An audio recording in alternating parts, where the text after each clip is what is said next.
Social skills is one of those topics that is talked about a lot, and I mean a lot. Social skills, known also as interpersonal skills or soft skills, are the skills that we use to communicate and interact with one another. They include verbal and non-verbal communication skills. The purpose of communication is to share information with others. Verbal communication is about the words that we choose, the way we say those words, and how they are interpreted, but also about active listening. Nonverbal communication, on the other hand, includes facial expressions, body language, and the physical distance between the interlocutors. The share between the two in our communication, according to some estimates, is 20 to 30% verbal communication and 70 to 80% non-verbal. This share just shows how much us human beings are affected by what we see in the other person. It does not in any way mean that we should not pay much attention to verbal communication. On the contrary, verbal communication is very important because most of the non-verbal language is used to accompany the words that we use. All communication is made up of the sum of its parts. Should I mention why it is important to work on our social skills? Because, let me say it, social skills are like a muscle. They have to get regular exercise. We cannot say, okay, now I'll see Iris's video and I am set with my social skills. Nope, I am not either. I have to keep doing everything. And once you know what to do, it could happen that a global pandemic starts and we have no way of keeping our social skills alive. But we can go back to them, apply them, and get, again, very good at them very quickly. But I digress. Should I mention why social skills are important? Yeah, why not? Repetition is the mother of learning, the father of action. 1. We communicate our needs and wants effectively and efficiently. 2. We have better relationships. 3. We have more career opportunities. 4. Our confidence and impact is significantly high. And 5. Increased overall happiness. Maybe some of you are already equipped with excellent social skills, but the COVID-19 pandemic still left you with some consequences. I know it did me. Maybe some of you know of some social skills and you do apply them in your daily life, but have skipped on a few that could make a real difference. Like I said, all communication is made up of the sum of its parts. So we shouldn't neglect anything. Maybe some of you have already heard about this subject so often that it has become boring and a bit of a cliche. And maybe some of you are genuinely interested to know more. Let me tell you why what I am going to share with you in this video, you shouldn't miss it.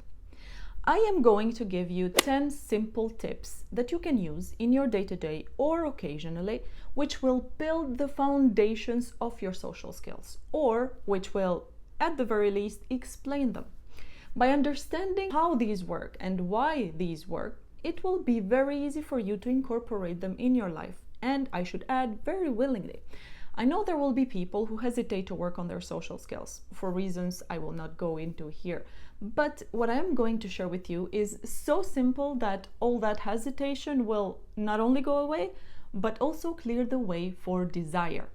Also, at the end of the video, I will give you 3 tricks which will open you up to new opportunities while feeling comfortable in your own skin. Okay, let's start. The social skills we employ vary according to the situation, so they should be appropriate to it. For now, I will make the distinction between 3 different kinds of situations, depending on the kind of relationship that you have with the other person. The other person is a stranger, 1. 2, the other person is an acquaintance, and the third one, the other person is a friend. The tips that I have for you, I will specify in which of these situations they are to be applied to. There is a 4th group of tips as well that apply to all 3. Tip number 1, say hi. When you go to the supermarket or to a coffee shop, simply say hi. This can open the way to a brief conversation, but you don't have to if you don't want to. Verbal communication goes hand in hand with non-verbal one. In this case, while you utter hi, keep eye contact with the other person and put a little smile on your face. Why this? For 3 reasons. Reason number 1, because even if the other person does not respond back, it's okay. In fact, you should do it so often that there will be people who will not respond to you. By experiencing these small rejections, we start taking this not personally, which is an attitude we should definitely have. Also, think how minuscule this kind of a rejection is. We all know that there will be cases where we'll experience bigger rejections, and getting used to small ones prepares us to handle better the bigger ones. Embrace your rejections. Reason number 2. If, for example, you go to a coffee shop first thing in the morning and you engage in a short conversation with the barista, this makes other engagements that you might have during the day way easier. And reason number 3, starting small conversations here and there will, at the end of the day, boost your confidence. You will have already gained some experience in quite a few things. How to adapt the conversation to the other person, how to read the other person, how to react accordingly, etc., etc. Tip number 2, do not overthink. Sometimes when we go to a social gathering or to an event where we don't know anybody, we tend to pull back because we feel the pressure of having to go to talk to people that we don't know at all. We look for people we could talk to, and then we see one person approaching someone else, and the pressure keeps getting bigger. Then we start getting in our heads more and more, and we start thinking about things that we could say to break the ice. I could just say hi, but then what do I say next? Or, oh, I read this book lately, maybe I could bring that up. What if I get stuck when I actually go there? We overthink, and then we overthink some more. The way out is to just stop. The very first second you notice your thoughts going into overload, and we are all pretty good at realizing when exactly that starts happening for us, just tell yourself, stop. And then just start walking towards the person you want to talk to. Why this? Because overthinking builds tension in our body. And whether we notice it or not, our body responds immediately to it. We start hunching over, our eyes become more avoidant, we start feeling and looking scared, and also our words start leaving our head and our voice starts bailing on us. Needless to say, this is not the best place to start an interaction from. Tip number 3, your answer to how are you or how is it going? These and other similar questions are typical for small talk, even though sometimes people ask them just because they feel the need to say something. Do not feel like your response should also be just anything, just because you have to say something. Instead, always consider giving an original response, which means you say exactly how you feel in that particular moment. One thing I would say needs to be incorporated into your original response is lack of boredom. Saying something like, I'm okay, how are you? With a monotone voice and neutral energy shows that you are bored, or even worse, boring. Sorry. Some go with expressions like, any day above ground is a good day. And do go with those if you'd like. I would say it shouldn't always be an expression. This way you avoid being completely predictable and borderline annoying. Also, it shouldn't always be with the same level of energy. Sometimes you might be tired, and it is perfectly understandable that you'd like to share that with your interlocutor. Why this? By being authentic with your response to a question as normal as, how are you doing? You start little by little getting good at expressing yourself better. And you start learning about how to read other people, how they keep interacting with you after your response. Tip number 4, keep it simple. Whether when we want to engage in a short conversation with a stranger or with an acquaintance, we might have a problem finding something to talk about. When that happens, notice the first idea that comes to your mind. It's usually something simple, a compliment on something that the other person is wearing, the obvious question, or sometimes you might feel like going with deeper conversations. This might not be welcomed by everyone, but again, embrace the rejection. Why this?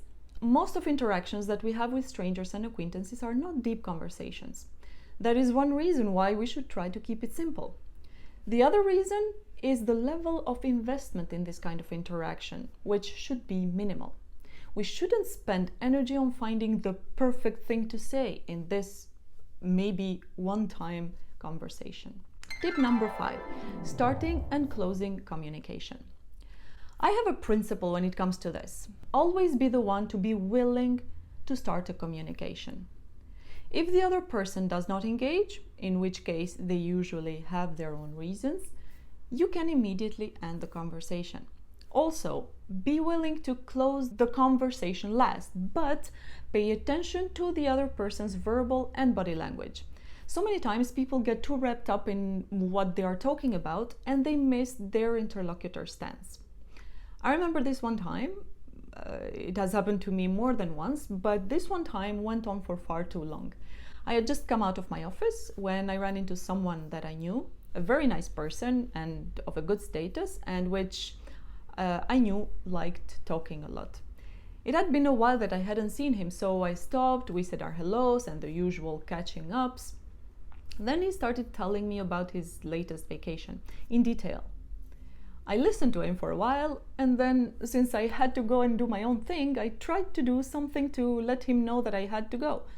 He carried on speaking without allowing me, not even for one small moment, to say something. So I thought, okay, I'll go with body language. And I started looking away frequently, pointing my entire body in the other direction, and he still wouldn't stop talking about his vacation. How I came to escape this conversation was someone else that he knew walked towards us, and so I hurriedly said, okay, bye. Never let a conversation go to the point where the other person gets desperate to escape it. This is what I mean. If you, yourself, want to make the conversation short, then end it at the right moment for you. Otherwise, look for clues whether the other person wants to end it. They stop reacting to what you are saying, they look away more often, their feet are pointed in another direction. There are quite a few telltale signs, so look out for them. Why this? Being the one to start a conversation will build your confidence in communication. And as people see that you are the type of person who starts conversations, they will be more open to engage in them with you. And being mindful of when to end a conversation makes that conversation enjoyable and memorable. Tip number 6, allow for silence in conversations. In interactions with strangers, because they're typically short, silence usually shows that the interaction has come to its natural end. When talking to a friend, we are generally comfortable with silence. We discuss about one topic for half an hour and then we stop for a few moments before one of us restarts the conversation. When interacting with an acquaintance, silence might make us feel uncomfortable and weird. We might be asking yes or no questions, which do not allow for our interlocutor to say much in their response, and as a result, we might feel the need to keep going or to just not say anything. Either way, feeling a little uncomfortable. We might be the one in a bad mood or tired and do not give much in the conversation, causing the conversation to go to... Whenever that happens, just breathe through it. Learn to be comfortable with silence. Have you noticed how our feeling weird is transferred to the conversation and as a result to our interlocutor as well? Then there are situations where feeling weird is the most obvious feeling to have, but the people who shrug it off make everyone else feel at ease. Be exactly that person. The way you do it is simple. You need to put yourself in different situations, including ones where you would normally feel a bit weird. Choose to no longer feel weird in the situation, and one of the most efficient ways to do that is by actually saying out loud the weird thing. In very little time, you will feel less or no weird at all. Why this? Without moments of silence, conversations become a huge pressure for everyone. The more pressure there is in an interaction, the less fun it is. The less you get out of it, and the less the interlocutors want to engage again with each other in the future. None of us wants that. Tip number 7. You are not the center of attention all the time. At a time when I found socializing stressful, especially in big groups of people. By nature, I am an ambivert. I love socializing, but at the same time, if left to my own devices for too long, my introvert side wins. When I was going to meet a group of friends, I felt like I had to talk a lot, laugh and make jokes a lot, react to every story and joke that others would say, as if everyone's attention was going to be on me. It wasn't until I relaxed and basically just be there, present, that I started enjoying these gatherings.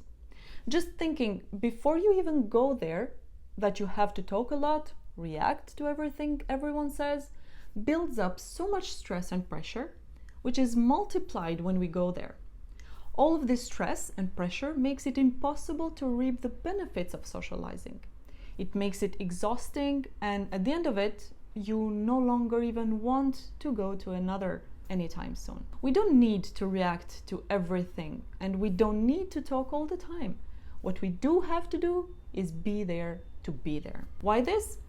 Aside from the stress, pressure, and exhaustion that you rid yourself of, you get the benefits of socializing. You make better friends, you enjoy conversations more, you learn more about people, you learn how to read them and the situations better. At the same time, you allow others to feel comfortable in your presence. If you feel the need to always be doing something during a communication, your interlocutor notices it and might start feeling uncomfortable and think that you are not a good conversationalist because your need to always do something could be interpreted as you only care about yourself, which in one way it is. You are only focused on yourself and how you are perceived and what you have to do. Instead, be comfortable with the focus being on the other person from time to time. Tip number 8, be interested and interesting. I have read this somewhere a long time ago. I don't remember where from, but I found it to be 100% true. In order to have a good interaction, you need to be interesting. Have things to say based on your own experiences, places you've visited, books that you've read, movies that you've watched. But I have seen so many people stop at that. They try to show that they are interesting to other people, but what about their interlocutor? How do they feel when they see that all you care about is you showing that you are interesting?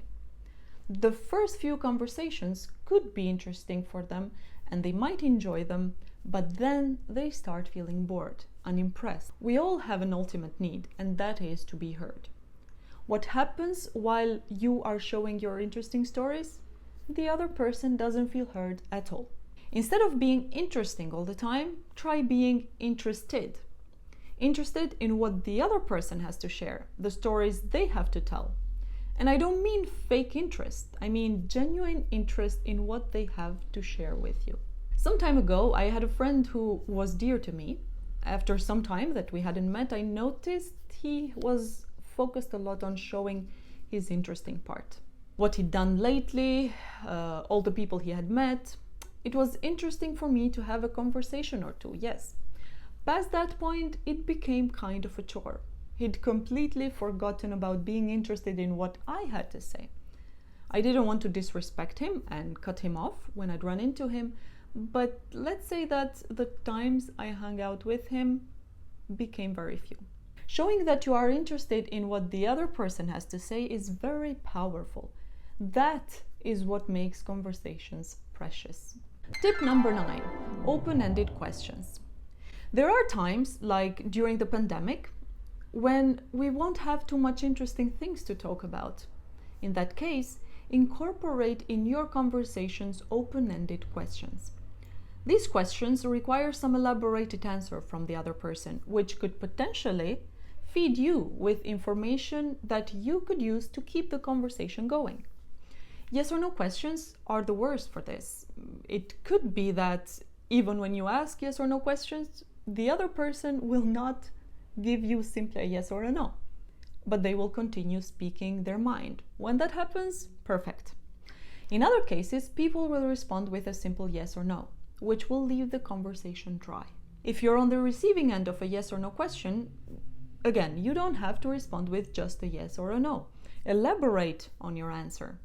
You will keep the conversation going and you will give some information that the other person could use to ask you more about. Also, you could always bring up topics that interest you. It could be that it will interest the other person as well, or maybe not. In the first case, you could end up finding someone who you share an interest with. In the second case, they might not be very invested, but will still listen to you and might end up finding what you have to say interesting. Tip number 10, look for social cues. Cues are very important in communication. We send social cues through our facial expressions, body language, and pitch and tone. The most obvious ones are our facial expressions. It's hard to hide our emotions. If we're feeling sad and our interlocutor keeps going on about their recent trip, it becomes frustrating. When we are talking to someone and they want to end the conversation but do not feel at ease to say so, they will give it away through their body language. Pitch and tone are also part of our social cues. We might say something which is grammatically closer to a statement, but by the way we say it, we mean it as a question. We have to be able to pick up on social cues. If we miss something, we can misunderstand the situation and the people involved. Now, the 3 tricks that I promised, 3 practical things you can do to exercise your social muscle. Trick number 1, go to events that interest you. This is one sure way to have more interesting things to talk about in any future conversation. But it also allows you to meet people that you already have something in common with. If you like reading, join a reading club. Aside from talking about something that you all love, which is books, in this case, you already have a good icebreaker for other conversations and also a safety net if conversation gets stuck. In the spirit of events, you could also try a challenge. For example, decide to say yes to any event you get invited to in 1 week. And you cannot say no.